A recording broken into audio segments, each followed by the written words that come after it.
As part of the wildcard assignment, I chose to try out Nearpod with my sixth grade students.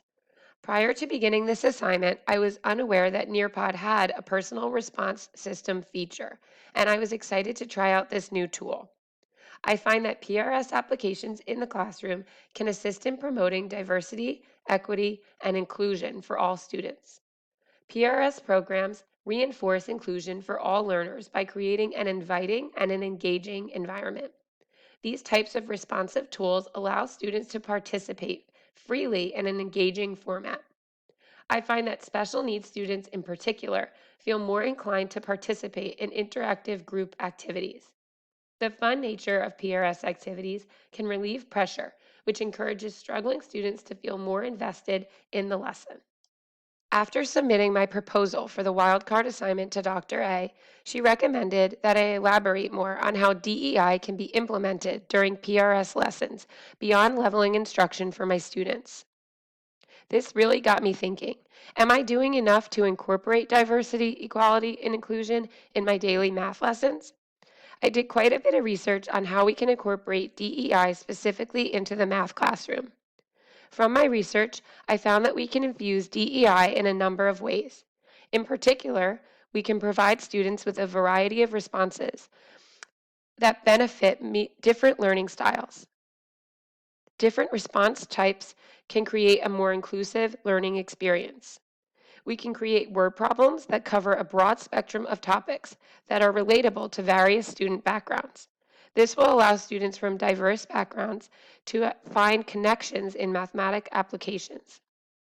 Lastly, we can level the playing field and create equity when it comes to assessment. All of this can be done in an engaging and exciting classroom activity when using PRS. I chose to incorporate these points in my Nearpod lesson with my students. Even though they practiced fraction skills, I made sure to infuse the important pieces of DEI into my lesson.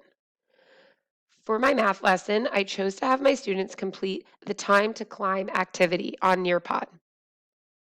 As they answered questions correctly, their individual characters traveled up a hill. The more correct questions they answered, the quicker they made it up the hill.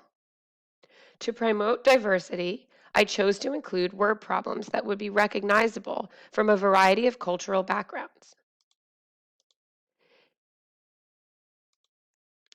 Here you will see a few examples that make learning relatable to real-world experiences my students might have had.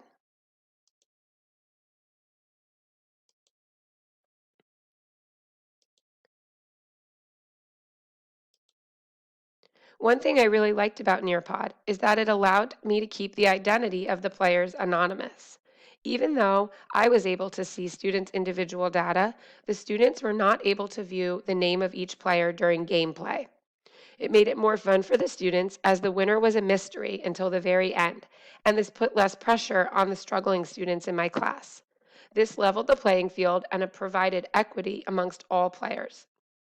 Additionally, I was able to get great data when using Nearpod. This data can be used as a formative of assessment that will help to level instruction for the future. Here are some examples of the data I was able to pull from Nearpod, which has been modified for student privacy. Lastly, my students loved the climb feature on Nearpod. They got a kick out of seeing their characters race up the hill during the activity. Nearpod even came out with a Halloween theme recently that my students really enjoyed. Although Nearpod was not my favorite PRS tool, it is definitely a great resource. I am a big fan of Kahoot and Gimkit and felt that the graphics and other tools were more user-friendly for both myself and my students on other PRS systems. All in all, I think this is a great tool to use.